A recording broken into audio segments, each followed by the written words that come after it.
கிறிஸ்துவுக்குள் மிகவும் பிரியமானவர்களே, இந்த காலை வேளையிலே கர்த்தர் நமக்கு கொடுக்கிற ஒரு அழகான வார்த்தை வெளிப்படுத்தின விசேஷம் 9ஆம் அதிகாரம் 21ஆம் வசனம். தங்கள் கொலைபாதகங்களையும் தங்கள் சூனியங்களையும் தங்கள் வேசித்தனங்களையும் தங்கள் களவுகளையும் விட்டு மனம் திரும்பவும் இல்லை. பிரியமானவர்களே, அதை சீக்கிரமாய் வரப்போகிற ஆண்டவரை சந்திக்க நீங்கள் ஆயத்தமா? இந்த கடைசி காலங்களிலே மனிதனுக்கு விரோதமாக அநேக காரியங்களை செய்ய முடியும். ஒரு நாடு மற்றொரு நாட்டுக்கு விரோதமாக அநேக காரியங்களை கூட்டு சேர்ந்து அநேக காரியங்களை செய்து கொண்டிருக்கிறாங்க. பிரியமானவர்களே, ஆண்டோட வருகை மிகவும் சமீபமா இருக்கிறது என்று பல வருடங்களாக சொல்லிக் கொண்டிருக்கிறார்கள். நாமும் சொல்லிக் கொண்டிருக்கிறோம். ஆனால் அநேகர் என்ன நினைக்கிறாங்க, அவர்லாம் ரொம்ப நாளா சொல்லிக்கிட்டு இருக்காரு, அவர் எங்க வர போறாரு அப்படின்னு சொல்லிக்கிட்டு இருக்கிறாங்க. இந்த நாட்கள் எத்தனை அழிவுகள், எத்தனை பேரழிவுகள், எத்தனை பூகம்பங்கள், எத்தனை பேர் அதிர்ச்சிகள், எத்தனை வெள்ளங்கள், எத்தனை சேதங்கள். பிரியமானவர்களே, சோர்ந்து போக வேண்டாம்.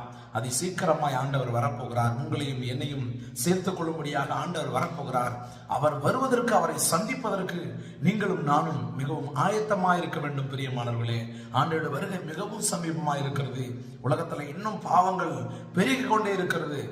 சிறு பிள்ளைகளை, பெரியவங்க, எவ்வளவு குடும்பங்கள், எத்தனை பிரச்சனைகள்.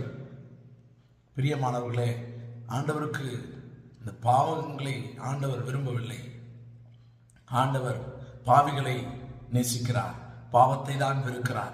பிரியமானவர்களே, இந்த கால வேளையில கூட நம்ம ஆண்டவரிடத்துல நம்ம ஒப்பு கொடுப்போம். ஆண்டவரே, உமக்கு பிரியமில்லாத எந்தெந்த காரியத்துல ஆண்டவரே நான் பாவத்துல இருக்கேன்னு ஆண்டவரே உமக்கு நன்கு தெரியும்னு சொல்லி ஆண்டவரிடத்துல அறிக்கை பண்ணுவோம். பிரியமானவர்களே, ஆண்டவருக்கு முன்பதாக ஒன்றும் மறைக்க முடியாதுங்க. மனுஷனுக்கு தெரியாதுன்னு சொல்லி நம்ம அநேக காரியத்தை செஞ்சிட முடியும். ஆனா தெய்வத்துக்கு எல்லாமே வெட்ட வெளிச்சமா இருக்கும். அவர் எல்லாவற்றையும் பார்த்து கொண்டுதான் இருக்கிறார். காலவேளையிலே பிரியமானவர்களே, நீங்க நானும் யாரா இருந்தாலும் சரி, நான் வெளியில நான் நல்ல மாதிரி இருக்கேன்னு அநேக பேர் சொல்லி கொண்டிருக்கலாம். ஆனா ஒவ்வொருத்தருடைய தனிப்பட்ட வாழ்க்கையும் ஆண்டவர் நன்கு அறிந்திருக்கிறார். பிரியமானவர்களே, பாவத்தை ஆண்டவர் முற்றிலுமாக அருவருக்கிறார்.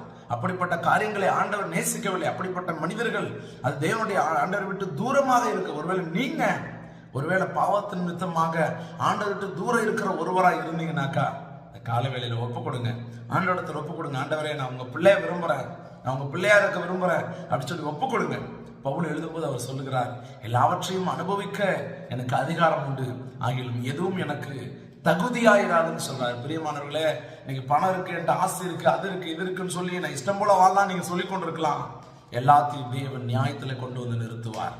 ஆண்டவரிடத்துல ஒப்புரவாகுங்க, ஆண்டவரிடத்துல மனம் திரும்புங்க.